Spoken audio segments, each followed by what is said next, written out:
प्रिय भक्तों, आज चर्चा उस महामानव की जिसके संकल्प के सामने साक्षात काल भी नतमस्तक हो गया, गंगा पुत्र पितामह भीष्म।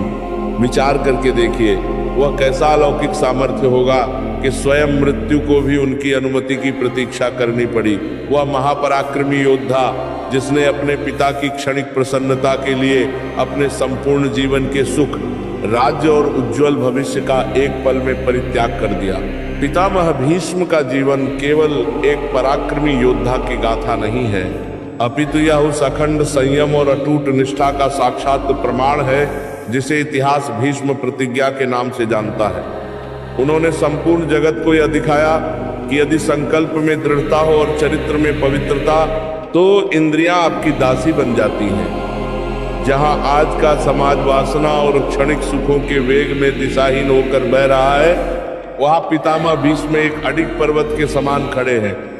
उनका जीवन उद्घोष करता है कि जो अपनी ऊर्जा को संचित कर धर्म के मार्ग पर लगा देता है वह अपराजेय हो जाता है। जब वह कुरुक्षेत्र की रणभूमि में तीरों की शैया पर लेटे थे और उनके शरीर का प्रत्येक अंग बिंधा हुआ था, तब भी उनके मुखमंडल पर कोई शोक या संताप नहीं था। उनके भीतर एक अलौकिक शांति और तेज व्याप्त था।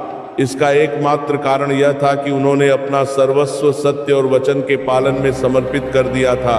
उन्होंने यह सिद्ध कर दिया कि शरीर भले ही नश्वर हो और कष्टों से घिरा हो, किंतु जिसकी आत्मा धर्म और सत्य में प्रतिष्ठित है, उसे संसार की कोई भी शक्ति विचलित नहीं कर सकती। पितामह भीष्म ने अपने प्राणों का उत्सर्ग करते समय साक्षात भगवान श्री कृष्ण के मुखारविंद पर अपनी दृष्टि टिका दी थी। वह कोई साधारण देह त्याग नहीं था, वह एक परम योगी का दिव्य महाप्रयाण था।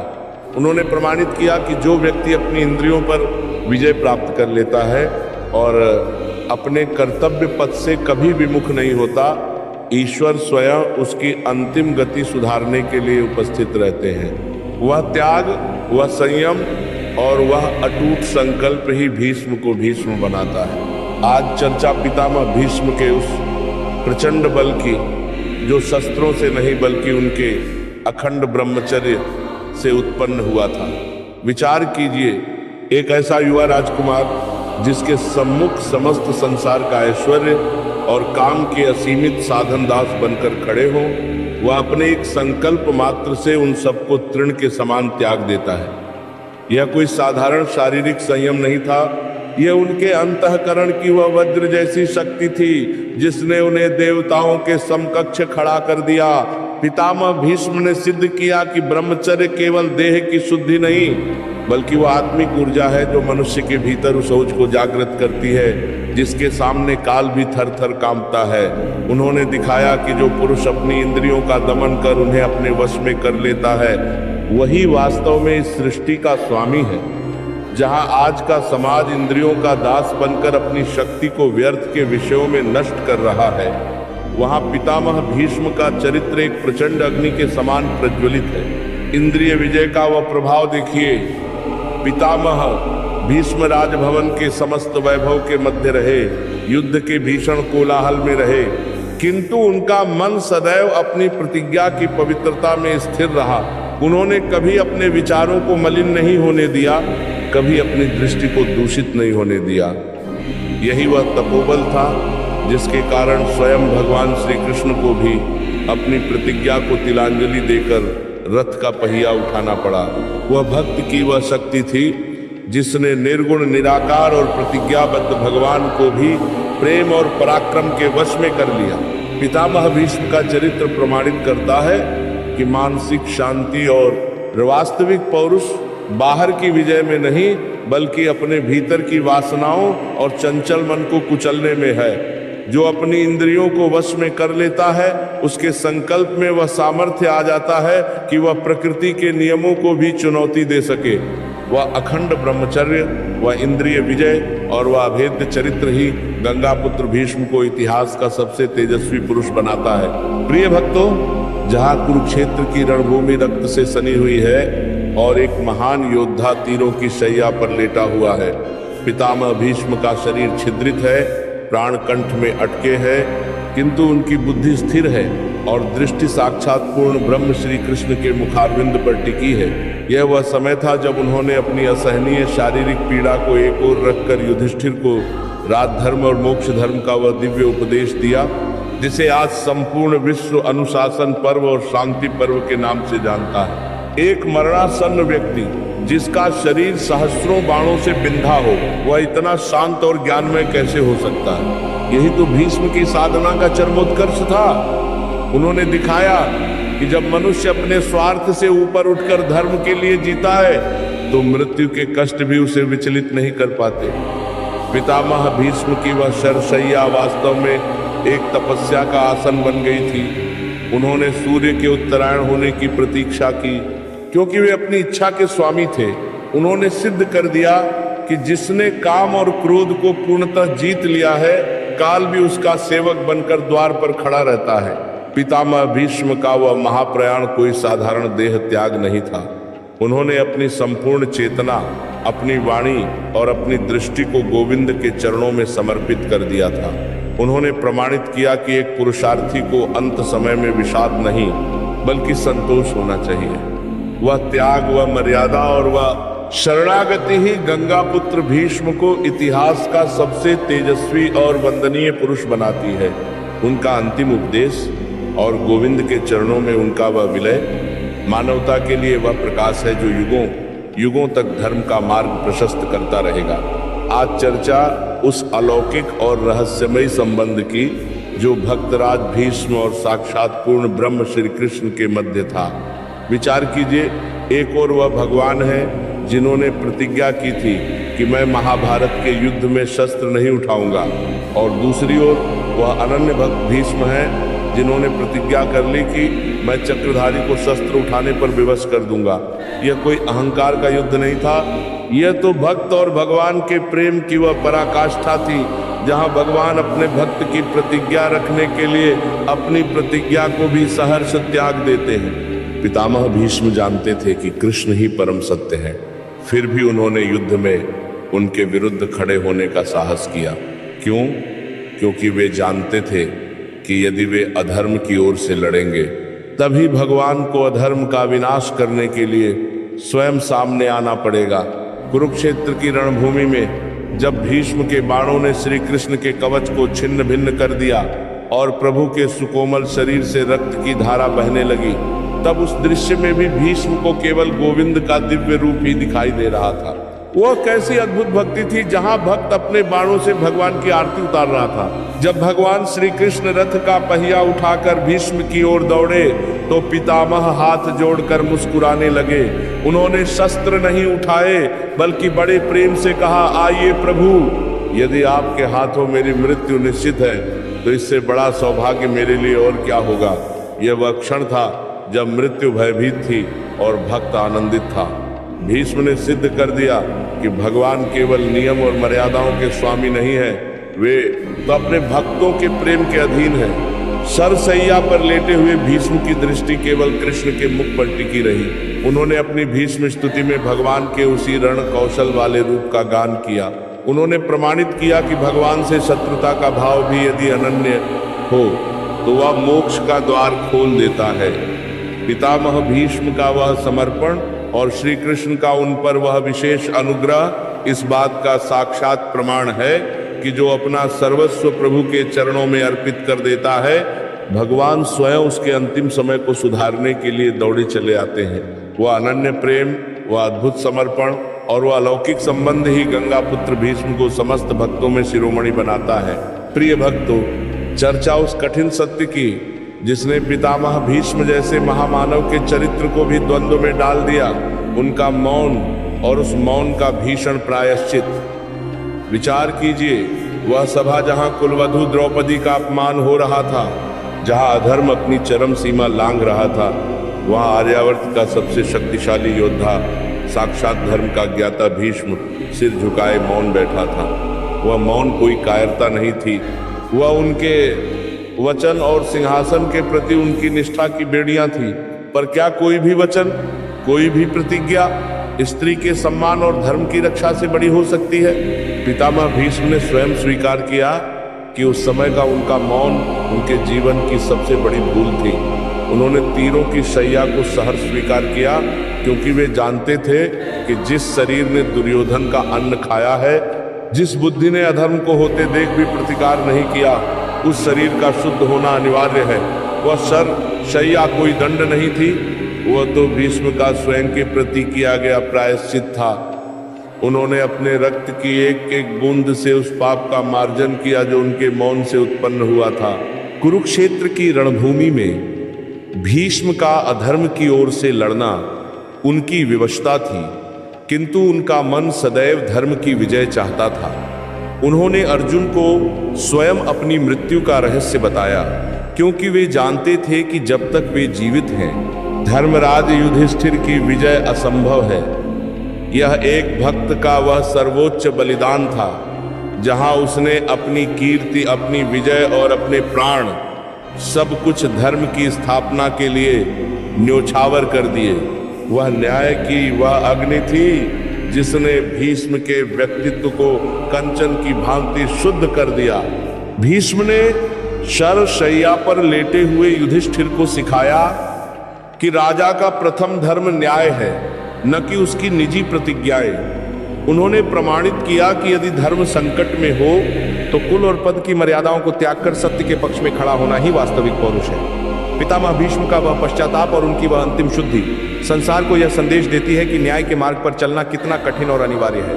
वह अटल न्याय प्रियता, वह मौन का प्रायश्चित और वह धर्म के प्रति अंतिम समर्पण ही गंगा पुत्र भीष्म को महापुरुषों की श्रेणी में सर्वोच्च स्थान प्रदान करता है। जब काल के भी स्वामी पितामह भीष्म ने इस नश्वर संसार से विदा ली, भीष्म की अंतिम स्तुति और मोक्ष की प्राप्ति। विचार कीजिए, सूर्य उत्तरायण हो चुका है, कुरुक्षेत्र की भूमि शांत है और तीरों की सैया पर लेटे पितामह ने अपनी संपूर्ण चेतना को समेटकर भगवान श्री कृष्ण के चरणों में अर्पित कर दिया। उनके मुख से जो शब्द निकले वे केवल स्तुति नहीं थे, वे एक भक्त के हृदय का वह निचोड़ थे जिसने अपने प्रभु को पा लिया। पितामह भीष्म ने अपनी डबडबाई आंखों से गोविंद को निहारा और कहा, हे प्रभु, मेरी यह मति जो अनेक मार्गों पर भटकती रही, अब केवल आप में ही लीन हो जाए। उन्होंने उस पीतांबरधारी के उस रूप का गान किया जो रणभूमि में धूल से धूसरित था, जिनके हाथ में रथ का पहिया था और जिनकी आंखों में भक्त के लिए करुणा थी। यह भीष्म का वह प्रेम योग था जहां ज्ञान और भक्ति एकाकार हो गए थे। वह कैसा अद्भुत मिलन था, जहां एक महान योद्धा अपने आराध्य की गोद में शांति पा रहा था। जैसे ही पितामह ने अपनी अंतिम श्वास ली, उनकी आत्मा शरीर के पिंजरे को छोड़कर साक्षात परमात्मा में विलीन हो गई। आकाश से दुंदुभियां बजने लगी और देवताओं ने इस महाप्रयाण का स्वागत किया। भीष्म ने सिद्ध कर दिया कि अंत समय में जिसकी मति हरि में स्थिर हो जाती है, वह जन्म मरण के चक्र से सदा के लिए मुक्त हो जाता है। उन्होंने मृत्यु को डराया नहीं, बल्कि मृत्यु का उत्सव मनाया, क्योंकि उनके सामने साक्षात मृत्युंजय खड़े थे। पितामह भीष्म का यह प्रस्थान केवल एक व्यक्ति का जाना नहीं था, बल्कि एक युग का अंत था।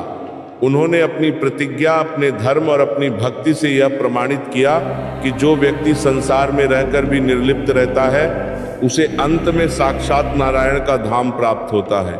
वह शर, शैया, वह तीक्ष्ण बाण और वह शारीरिक कष्ट सब कुछ उस परम आनंद में विलीन हो गए जो उन्हें श्री कृष्ण के दर्शन से प्राप्त हो रहा था।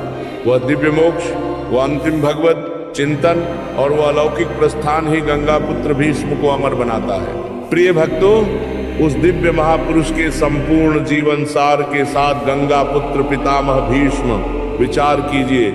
एक ऐसा जीवन जिसने त्याग की पराकाष्ठा देखी, जिसने युद्ध का भीषण कोलाहल झेला, जिसने अधर्म के बीच रहकर भी धर्म की सूक्ष्मता को समझा और जिसने अंत में साक्षात भगवान की गोद में विश्राम पाया।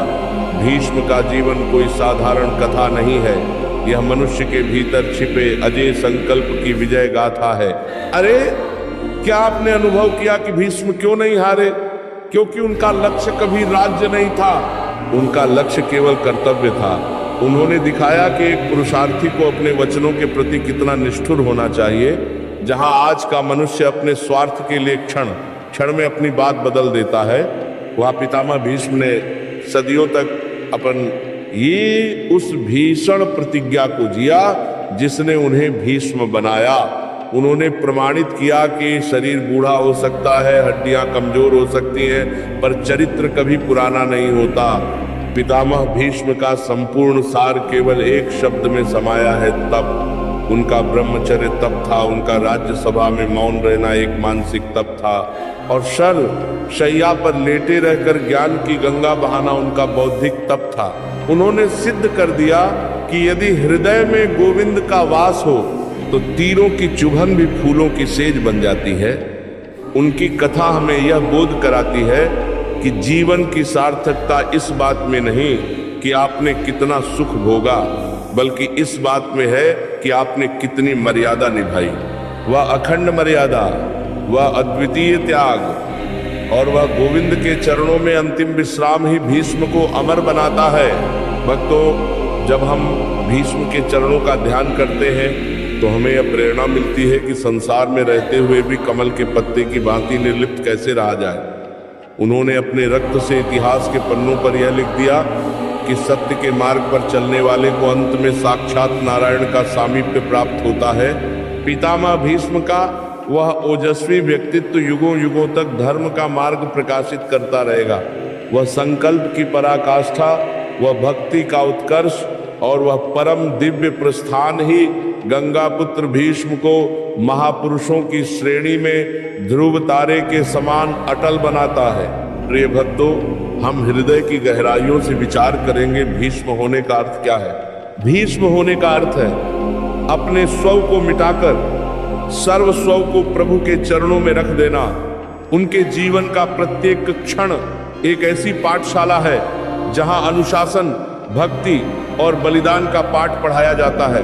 विचार कीजिए, एक ऐसा योद्धा जिसके पास संपूर्ण पृथ्वी को जीतने का सामर्थ्य था, उसने अपना पूरा जीवन दूसरों की एवा और कुल की मर्यादा की रक्षा में व्यतीत कर दिया। अरे, क्या आपने देखा, भीष्म ने अपनी मृत्यु का समय स्वयं चुना। यह केवल एक वरदान की शक्ति नहीं थी, ये उस संयम की पराकाष्ठा थी जिसने प्रकृति के नियमों को भी उनके अधीन कर दिया था। उन्होंने सिद्ध कर दिया कि जो अपनी काम वासना और चंचल मन पर विजय प्राप्त कर लेता है, काल का चक्र भी उसके सम्मुख आकर ठहर जाता है। वह शैया पर लेटे हुए भी अमर थे, क्योंकि उनका यश धर्म की नींव पर टिका था। पितामह भीष्म की यह पावन गाथा हमें स्मरण कराती है कि जीवन की असली परीक्षा प्रतिकूलताओं में होती है। जब सब कुछ आपके विरुद्ध हो, जब अपने ही शत्रु बन जाए और जब शरीर साथ ना दे, तब भी जो गोविंद गोविंद जपते हुए अपने धर्म पर अडिग रहता है, वही वास्तव में भीष्म है। उन्होंने कुरुक्षेत्र के उस भीषण कोलाहल के मध्य भी अपने हृदय के वृंदावन को शांत रखा, क्योंकि उनकी आत्मा सदैव राधा वल्लभ के चरणों में विलीन थी। वह अखंड प्रतिज्ञा, वह दिव्य ज्ञान और वह गोविंद के प्रेम में लीन अंतिम श्वास ही भीष्म को साक्षात धर्म का स्वरूप बनाती है। भक्तों, आइए हम सब मिलकर पितामह भीष्म के उस तेजस्वी स्वरूप को नमन करें। उनके जीवन से यह प्रेरणा लें कि हम चाहे जिस भी स्थिति में हो, अपने चरित्र की पवित्रता को कभी आंच न आने दें। यदि हमारा संकल्प भीष्म जैसा होगा तो निश्चित मानिए कि हमारे अंतिम समय में भी साक्षात नारायण हमारे सम्मुख आकर खड़े होंगे। आज पितामह भीष्म की यह दिव्य चर्चा यहीं पूर्ण होती है, किंतु उनका आदर्श हमारे हृदयों में सदैव प्रज्वलित रहेगा। प्रिय भक्तों, आज इस चर्चा के 9वें सोपान पर हम उस परम रहस्य की बात करेंगे, भीष्म की। वह भीष्म स्तुति जो उन्होंने बाणों की शैया पर लेटे हुए प्रभु के सम्मुख गाई थी। विचार कीजिए, शरीर में हजारों घाव हैं, रक्त की एक एक बूंद धरती माँ उनकी गोद में समा रही है और सामने साक्षात त्रिभुवन के स्वामी श्री कृष्ण खड़े हैं। उस समय भीष्म ने अपनी पीड़ा को नहीं, बल्कि अपने प्रियतम के उस स्वरूप को याद किया जो उन्होंने रणभूमि के कोलाहल में देखा था। अरे, क्या आपने सुना? भीष्म ने कहा, हे प्रभु, मेरी यह मति जो अब तक कन्या की भांति मैंने संभाल कर रखी थी, आज उसे आपके चरणों में समर्पित करता हूँ। एक भक्त का आत्मनिवेदन था। उन्होंने उस कृष्ण का गान किया जिनके घुंघराले बाल युद्ध की धूल से भरे थे, जिनके माथे पर पसीने की बूंदें चमक रही थीं और जिनके हाथों में घोड़ों की लगाम थी। भीष्म ने सिद्ध कर दिया कि भक्ति केवल शांत मंदिर में बैठकर नहीं होती, भक्ति तो रणभूमि के रक्त और धूल के बीच भी गोविंद को देखने का नाम है। भीष्म की आंखों से प्रेमाश्रुओं की धारा बह रही थी। उन्होंने भगवान से कहा, हे अच्युत, आप तो भक्तों के वश में हैं। आपने मेरी प्रतिज्ञा रखने के लिए अपनी प्रतिज्ञा तोड़ दी, रथ का पहिया उठा लिया और मेरी ओर झपटे। उस समय आपका वह क्रोध भी मुझे करोड़ों कामदेवों से अधिक सुंदर लग रहा था। यह भीष्म का वह अनुराग था जिसने मृत्यु के भय को ही मिटा दिया था। उन्होंने अपनी अंतिम दृष्टि को प्रभु के कमल मुख पर ऐसा टिकाया कि फिर कभी वहां से हटाया ही नहीं। वह कैसी अद्भुत शरणागति थी जहां भक्त अपने भगवान को अपने प्राणों की भेंट चढ़ा रहा था। भक्तों, भीष्म की यह स्तुति हमें सिखाती है कि अंत समय में जब इंद्रियां साथ छोड़ने लगे, जब संसार धुंधला होने लगे, तब केवल एक ही सहारा बचता है, नाम और रूप। भीष्म ने अपने जीवन के अंतिम क्षण को महोत्सव बना दिया क्योंकि उनके पास कृष्ण के नाम की पूंजी थी। उन्होंने सिद्ध कर दिया कि जिसने पूरा जीवन धर्म की मर्यादा में बिताया है, उसे अंत समय में प्रभु स्वयं दर्शन देने के लिए विवश हो जाते हैं। वह दिव्य स्तुति, वह अनन्य अनुराग और वह गोविंद के चरणों में अपनी चेतना का विलय ही पितामह भीष्म को मोक्ष का अधिकारी बनाता है। प्रिय भक्तों, आज इस चर्चा के 10वें सोपान पर हम उस परम पावन क्षण की बात करेंगे जिसे काल के इतिहास में स्वर्ण अक्षरों में लिखा गया, पितामह भीष्म का महाप्रयाण और साक्षात वैकुंठ का द्वार खुलना। विचार कीजिए, उत्तरायण का सूर्य अपनी रश्मियों से आकाश को दैदीप्यमान कर रहा है, कुरुक्षेत्र की उस पावन भूमि पर सन्नाटा है और शरशैया पर लेटे गंगापुत्र ने अपनी अंतिम दृष्टि गोविंद के सांवले मुखारविंद पर स्थिर कर दी है। अरे क्या आपने देखा? पितामह भीष्म ने अपनी समस्त इंद्रियों को समेटकर प्राणों को मस्तक के ब्रह्मरंध्र में स्थित कर दिया। उनके मुख पर अब पीड़ा का कोई चिन्ह नहीं था, केवल एक मंद मुस्कान और कृष्ण का मौन जप था। उन्होंने साक्षात नारायण की आंखों में अपनी आंखें डालकर अपने प्राणों का उत्सर्ग किया। यह मृत्यु नहीं थी, यह तो मरण का मंगलमय परिवर्तन था। जैसे ही उनके प्राण देह से मुक्त हुए, आकाश से दिव्य दुंदुभियां बजने लगी। सिद्ध चारण और गंधर्वों ने पुष्पों की ऐसी वर्षा की कि कुरुक्षेत्र की भूमि सुगंधित हो उठी। देवताओं ने स्वर्ग से उद्घोष किया, धन्य है वह वीर, धन्य है वह प्रतिज्ञा और धन्य है वह भक्त जिसने मृत्यु को भी अपनी इच्छा का दास बना लिया। पितामह भीष्म ने सिद्ध कर दिया कि जिसका जीवन गंगा की तरह निर्मल और हिमालय की तरह अडिग है, उसकी गति साक्षात नारायण में होती है। वह कैसा अद्भुत मिलन था जहाँ एक महान आत्मा परमात्मा की ज्योति में विलीन हो रही थी। भक्तों, भीष्म का यह महाप्रयाण हमें सिखाता है कि अंत समय की तैयारी पूरे जीवन की साधना से होती है। उन्होंने अपनी आयु के प्रत्येक क्षण को धर्म के लिए जिया, इसीलिए अंतिम क्षण में भगवान स्वयं उनके सारथी बनकर खड़े रहे। उन्होंने अपनी देह त्यागी नहीं, बल्कि उसे एक पुराने वस्त्र की भांति उतार कर रख दिया और स्वयं चिन्मय स्वरूप होकर प्रभु के धाम को प्रस्थान कर गए। वह अखंड निष्ठा, वह दिव्य त्याग और वह गोविंद के चरणों में अंतिम विलय ही गंगा पुत्र भीष्म को अमृतत्व प्रदान करता है। तो आज की प्रवचन आपको अच्छी लगी हो तो वीडियो को लाइक करें और ऐसे ही प्रवचन सुनने के लिए चैनल को सब्सक्राइब करें।